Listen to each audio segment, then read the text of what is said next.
শহরের জ্যাম আর যান্ত্রিকতা যখন দম বন্ধ করে দেয়, তখন আমাদের মতো বাইকারদের কাছে মুক্তির একটাই পথ, রাস্তা। আজ আমরা যাচ্ছি এমন এক গন্তব্যে যেখানে পিচ ঢালা পথ গিয়ে মিশেছে নদীর কূলে, সাথে আছে প্রিয় বাইক আর এক ঝাঁক পাগল করার রাইডার বন্ধু। চলুন আজকের জার্নিটা শুরু করা যাক।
ও বন্ধুরা, আজকের ট্যুর হতে যাচ্ছে আমাদের সিরাজগঞ্জ।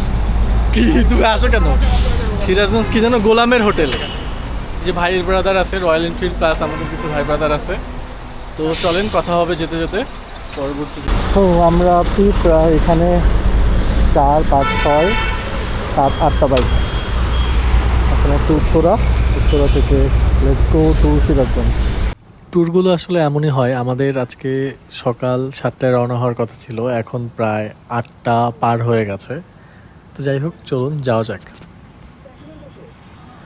সামনে একটু আসতেই হচ্ছে আমাদের যে টঙ্গীর ফ্লাইওভারটা উঠলো, এখানে দেখতেছি একটা ট্রাক উল্টো পথে, মানে আমরা এদিকে উঠার রাস্তায়, ও হচ্ছে এই পাশে আসতেছে। ও আচ্ছা, এটা হচ্ছে অ্যাক্সিডেন্ট করছে, ওকে টেনে নিয়ে যাচ্ছে। বাহ, ভালো ভালো। তাই তো বলি যে এই পাশে তো উঠেই দেখি যে এক বাস আবার সমানভাবে দাঁড়িয়ে গেছে। কি একটা অবস্থা! না এদিকে যাচ্ছি, এখন ঘুরবো এদিকে। হ্যাঁ, সারা সাহস কি চিন্তা করে। তো আমরা এখন প্রায় টঙ্গীর যে ফ্লাইওভার, এটা শেষ করে আমরা এখন বিআরটি রোড হয়ে আস্তে আস্তে এগোচ্ছি। আমরা সামনে গিয়ে নাস্তা করব, এই জন্য আরেক ভাই আছে, তারকে আসলে আমাদের দলে যোগ করব। উত্তরা থেকে গাজীপুর চৌরাস্তা পর্যন্ত এই জায়গাটাই আমার কাছে মনে হয় একটু সবুজ, ইউনিভার্সিটি থাকার জন্য। তাছাড়া তো আমি সবুজ খুব একটা দেখি না। তো এখন আমরা গাজীপুর চৌরাস্তা পার হয়ে টাঙ্গাইল যে মহাসড়ক সেটাতে আছি। আজকে মনে হচ্ছে একটু ডান পাশে জ্যাম পাচ্ছি, জ্যাম বলতে ভালোই যানবাহন। ওরে কি বিশাল জ্যাম! কেন এদিকে এত বড়? সর্বনাশ! গাজীপুর ক্যান্টনমেন্ট। হ্যাঁ, ক্যান্টনমেন্ট, এটা বিশাল এরিয়া। আরে না, ওই দাঁড়াও দেখো,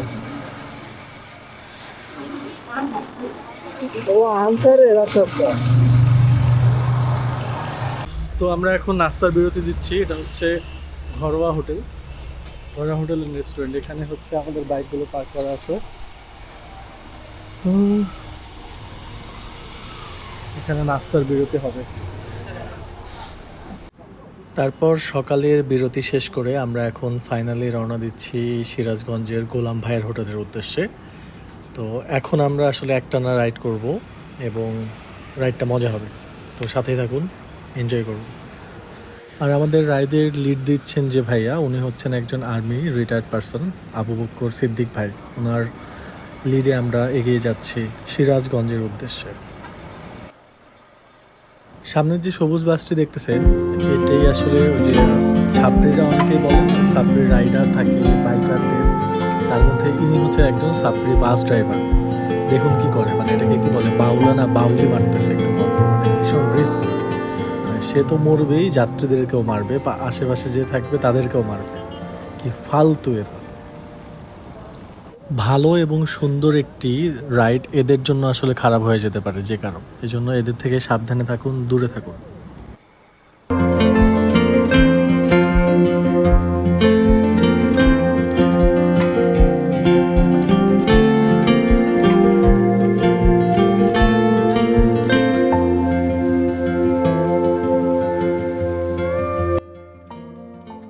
এরপর আমরা আস্তে আস্তে চলে আসলাম যমুনা সেতু পার হওয়ার টোলের সামনে।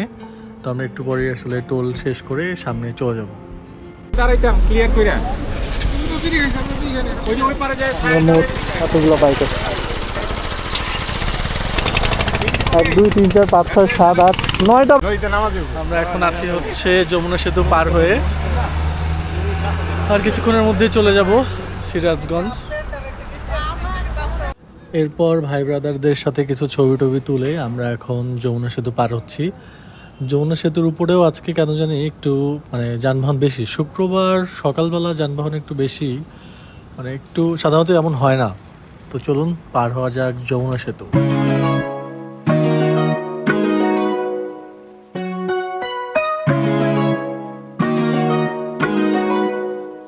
যমুনা সেতু পার হয়ে একটু সামনে এসেই দেখবেন হচ্ছে বামে একটি রাস্তা চলে গেছে শাহজাদপুর। তো আমরা সেই রাস্তা ধরেই চলে যাব গোলাম ভাইয়ের হোটেলে দুপুরের খাবার খেতে। তো চলুন যাওয়া যাক। তবে যাওয়ার আগে একটু চেক করলাম যে আমার আসলে কিংফিশারের 2 চাকায় একটু হাওয়া কম, তো হাওয়া টাইট দিয়ে আমরা এখন রওনা দিচ্ছি গোলামের হোটেল। আর এই শাহজাদপুরের এই রাস্তাটি অসম্ভব সুন্দর, ঢুকতেই এত সুন্দর লাগতেছে। আর এই যে আমাদের ক্লাসিক রয়্যাল ক্লাসিক নিয়ে আমাদের সাথে আছেন আমাদের গ্রুপ অ্যাডমিন নাজমুল ভাই।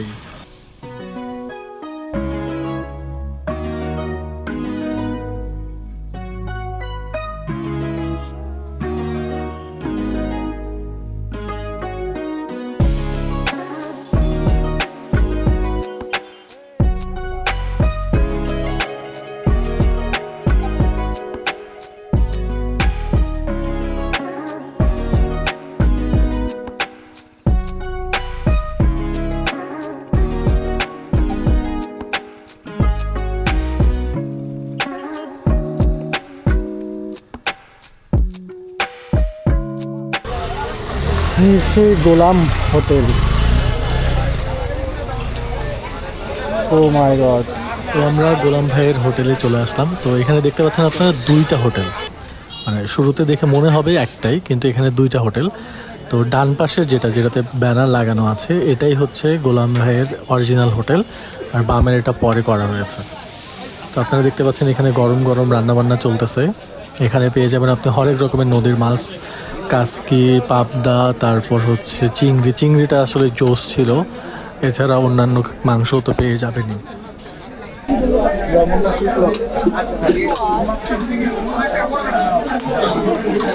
দুই পাশে বসে যাবে। তো আমরা আজকে প্রায় দুপুর 12টার মধ্যে চলে আসছি, তবু আসলে ব্যাপক লোকজন। তো কেয়ার করার লোকজন থাকবেই, এর মধ্যে আসলে খাবারটা খেতে হবে। শেষে এই জায়গাটা অনেক সুন্দর, এই ভিউটা খুব সুন্দর।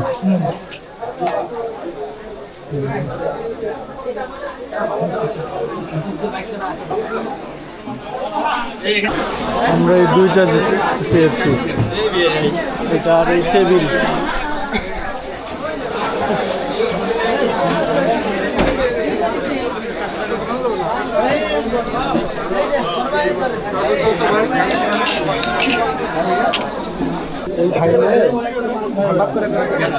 ভাগ ভাগ করে ভালো।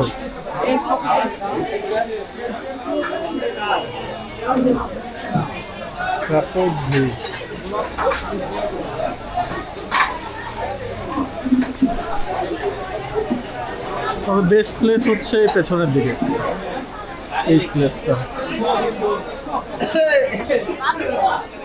এই জায়গাটা হাটে বসে খাবেন। তো এখানকার একটা সমস্যা হচ্ছে গোলাম ভাইয়ের হোটেলের খাবার দাওয়া শেষ করে আপনারা যদি স্প্রাইট, মোজো বা যে কোনো কিছু খেতে চান, সেরকম আশেপাশে দোকান খুব একটা নেই, একটু দূরে যেতে হয়। তো আমি কিছু না পেয়ে এখানে একটা আইসক্রিম পেয়েছিলাম, তো সেই আইসক্রিম খাচ্ছিলাম।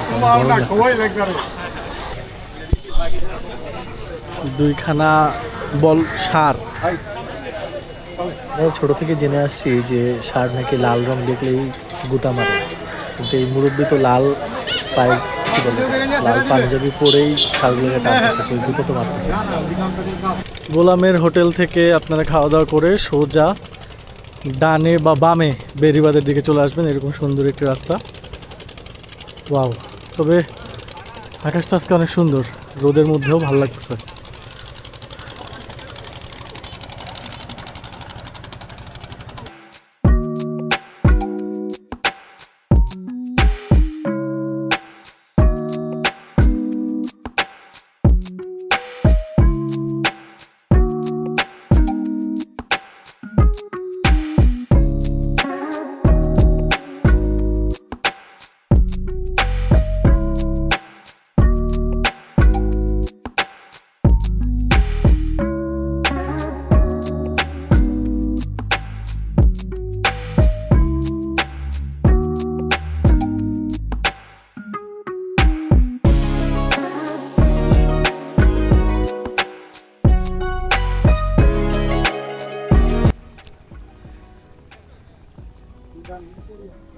এই আমাদের বাইকার পার্টিরা ওই যে দূরে ওখানে গোসল করতেছে।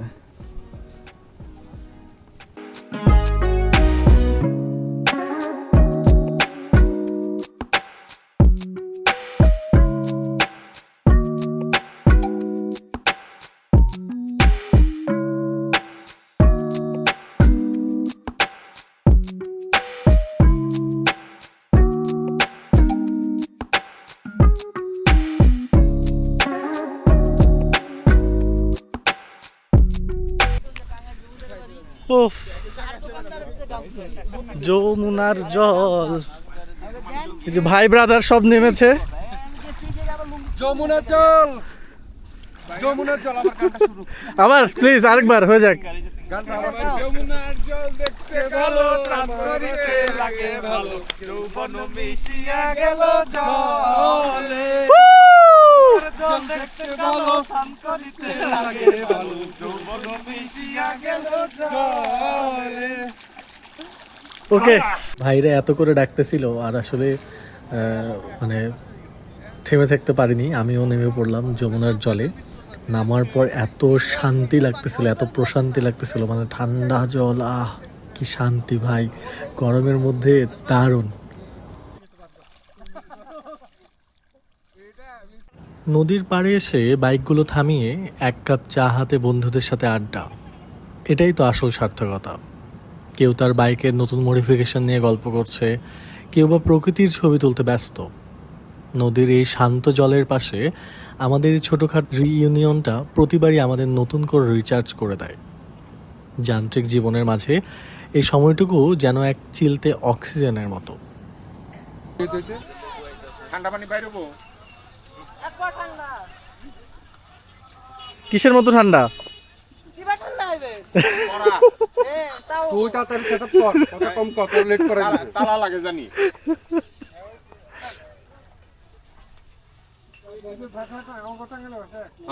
ঠান্ডা লেবুর রস,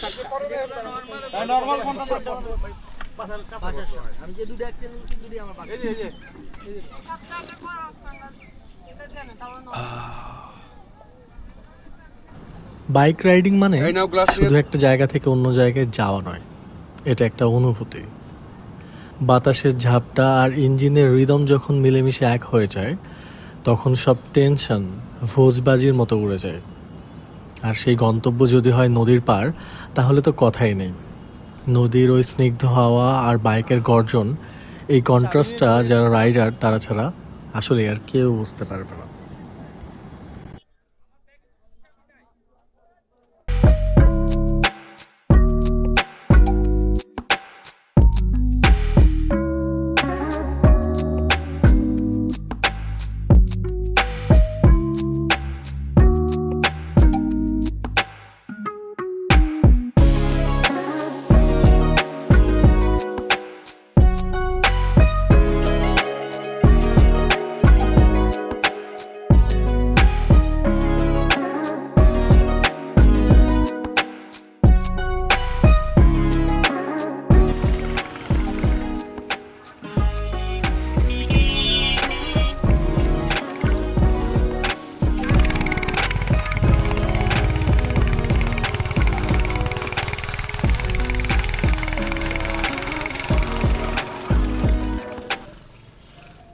তো আমরা এখন রওনা দিব আমাদের বাসার পথে, কারণ হচ্ছে বিকেল হয়ে গেছে। আমরা একটু ঘুরে যাব, কারণ আমরা একটু ফেরিতে উঠে নিও কয়েকজন, তার মধ্যে আমি একজন। তো ফেরিতে করে যাওয়ার জন্য আমাদেরকে একটু কাজিরহাট যে ফেরিঘাট সেখান দিয়ে ঘুরে যেতে হবে। তো চলুন যাওয়া যাক গ্রামের মেঠোপথ ধরে কাজিরহাট ফেরিঘাটের দিকে।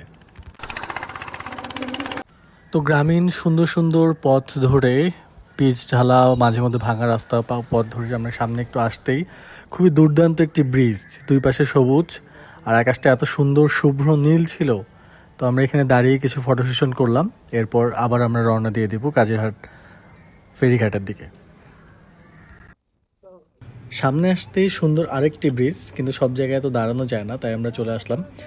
আজকে দেখছেন আকাশটা মানে দুর্দান্ত, এত সুন্দর, মনে হচ্ছে শরতের আকাশ যেমন হয়, নীল আকাশ শুভ্র মেঘ, ঠিক তেমন দারুণ লাগতেছে। কিন্তু আরেকটু সামনে আসতে দেখা গেল কবিগুরু রবীন্দ্রনাথ ঠাকুরের একটি স্ট্যাচু। এখানে মনে হয় রবীন্দ্রনাথ ঠাকুরের যে বর্ষবরণ তার জন্য আয়োজন করা হচ্ছে।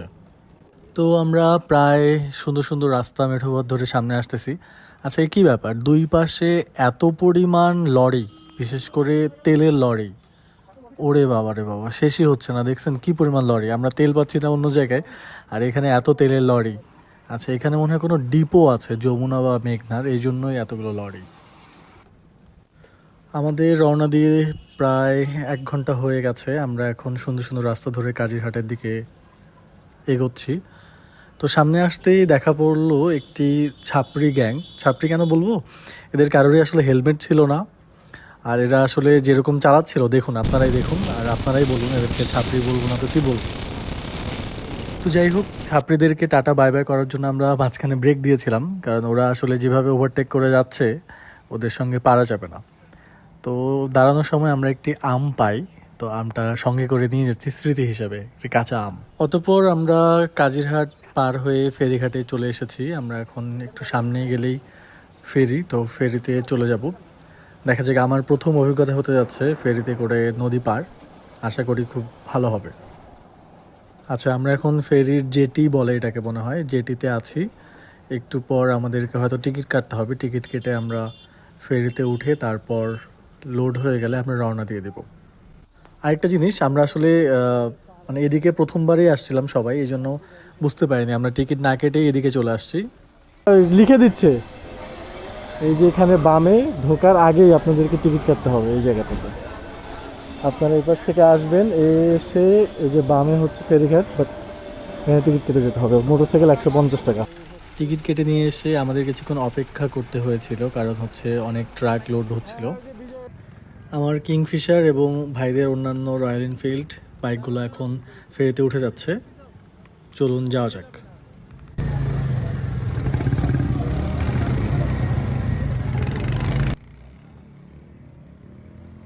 অতঃপর আমরা ফেরিতে উঠে পড়েছি, এখন আমাদের রওনা দেওয়ার পালা।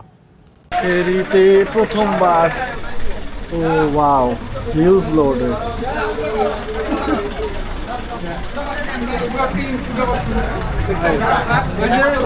হ্যাঁ দেখলাম। ফেরিতে উঠেই যে একটা শান্তি, মানে ফেরিটা ছেড়ে দেওয়ার পর, এখন ফেরিটা ছেড়ে দিচ্ছে, এত সুন্দর নদীর বাতাস, ওয়াও কি বলবো ভাই। যারা ফেরিতে উঠেনি, আর এই সন্ধ্যাকালীন ফেরির ওঠার পরের যে বাতাসটা, উফ দারুণ দারুণ। এমন ফেরিঘাটের ফেরির ভেতরে এরকম সুন্দর বসার জায়গা আছে, টিভি আছে, ক্যান্টিন আছে, খাবার দাবার খেতে পারবেন, টয়লেট আছে, ইলেকট্রিসিটি আছে, ভালোই। একটু রিস্ক কিন্তু ভালো। তারপর আমাদের প্রায় 2 ঘন্টার জার্নি শেষ করে আমরা এখন ফেরি পার হয়ে এই পাশে চলে এসেছি মানিকগঞ্জ। এখন আমাদের রওনা দেওয়ার পালা। তো আমরা কিংফিশারকে নামিয়ে নিয়ে একটু সামনে ব্রেক দিব সবাই একসাথে হয়ে, তারপর আমরা ঢাকার উদ্দেশ্যে রওনা দিব। তো কাজিরহাট ফেরিঘাট থেকে আমরা আরিচা হয়ে এখন মানিকগঞ্জের দিকে রওনা দিচ্ছি। এই রাস্তাটিতে আমি প্রথম, যদিও মানিকগঞ্জ পর্যন্ত আসা হয়েছিল গত প্রায় 2 বছর আগে। এবার এই দিকের এই রাস্তাটি প্রথম। রাস্তাটি ভালোই লাগতেছে। রাতে যদিও বা আমার ফগ লাইট নেই, কিন্তু সামনে আমাদের রাইডার ভাইদের একজনের ফগ লাইট আছে। তো চলুন যাওয়া যাক রাতের রাস্তা ধরে মানিকগঞ্জ হয়ে ঢাকা। আমরা যেমনটা ভেবেছিলাম যে এই পাশে আমাদের আসলে কি বলে ওটাকে নবীনগর পর্যন্ত যেতে 1 ঘন্টা সময় লাগবে আশা করা যায়, তারপর বাকিটা ওই পাশে 1 ঘন্টা। তো আমরা 9:40-এর দিকে রওনা দিই। ঠিকই আছে, আমাদের আসলে রাস্তাটি যেরকম লাগতেছে মাঝে মধ্যে একটু অন্ধকার, আবার যখন ডিভাইডার থাকতেছে তখন একটু আলো। আশা করি আমরা 1 ঘন্টার মধ্যে নবীনগর পৌঁছে যাব। তো আমাদের যেমন ভাবনা তেমন কাজ, আমরা 1 ঘন্টার মধ্যে প্রায় নবীনগরের কাছাকাছি চলে আসছি। তো একটু সামনে আসতেই খেয়াল করলাম যে আমরা 2 জন ছাড়া আসলে বাকি আর কেউ নেই। আচ্ছা, একটু দাঁড়াতে হবে, তা না হলে আমরা মনে হয় একটু টেনে চলে আসছি, বাকিদের জন্য একটু অপেক্ষা করতে হবে। তো এই জায়গাটা একটু ওয়াইড, তো এখানে একটু দাঁড়ানো যাক। ওনারা আমাদের একটু পেছনে না, অনেকটাই পেছনে ছিল। প্রায় 10 মিনিট দাঁড়ানোর পরে ভাইয়েরা আসলো, তারপর তাদেরকে সঙ্গে নিয়ে আবার আমরা রওনা দিলাম। তো আমরা মাঝখানে আর দাঁড়াবো না, যদিও বা দাঁড়ালেও সর্বোচ্চ 10 থেকে 15 মিনিটের মতো দাঁড়াবো, কারণ রাত অনেক হয়ে গেছে, প্রায় 10টা পার হয়ে গেছে। তো আমাদেরকে বাসায় তো ফিরতে হবে, ঢাকার ওদিকে আবার জ্যাম থাকতে পারে। তো বন্ধুরা, ভালো থাকবেন, সুস্থ থাকবেন, পরবর্তী ভিডিওতে দেখা হবে। সাথে থাকুন, লাইক, কমেন্ট অ্যান্ড সাবস্ক্রাইব যদি ভালো লাগে, সাথেই থাকবেন। Thank you.